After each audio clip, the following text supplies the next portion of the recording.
सखाराम डोणगावे ना, प्रकाश डोणगावे.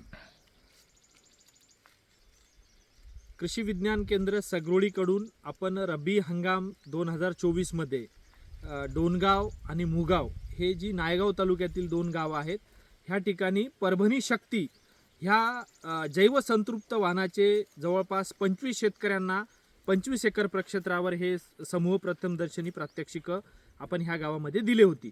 तर आज आपण इथे श्री प्रकाश डोणगावे मुगाव ह्यांच्या आज या प्रक्षेत्रावर आज जिथं आपण उभा आहोत, ह्या ठिकाणी आज आपण शेती दिन इथे साजरा केला.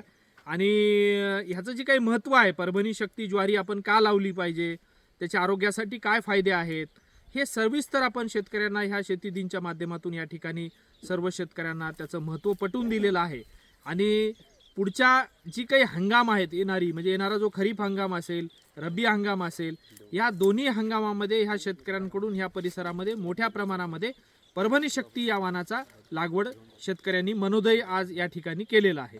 आणि कृषी विज्ञान केंद्र सगरोळीकडून हे जे काही परभणी शक्ती ज्वारी आहे, ह्याचा प्रचार प्रसार, याचं लागवड क्षेत्र कशा पद्धतीनं वाढेल ह्यासाठी आपण सातत्यानं प्रयत्न करणार आहोत. ज्यामुळं निसर्गाचं असंतुलन जे होत आहे, अशा बदलत्या वातावरणामध्ये सुद्धा हे ज्वारी पीक चांगल्या प्रकारे शेतकऱ्यांना उत्पन्न देत आहे. त्याचबरोबर मानवी आरोग्याला सुद्धा हे परभणी शक्ती हे वाण खूप उपयुक्त असल्यामुळं जास्तीत जास्त शेतकऱ्यांनी ह्या परभणी शक्ती वाणाचा भविष्यामध्ये सुद्धा लागवड करावा, असं मी कृषी विज्ञान केंद्र सगरोळीकडून सर्वांना मी आवाहन करतो. धन्यवाद.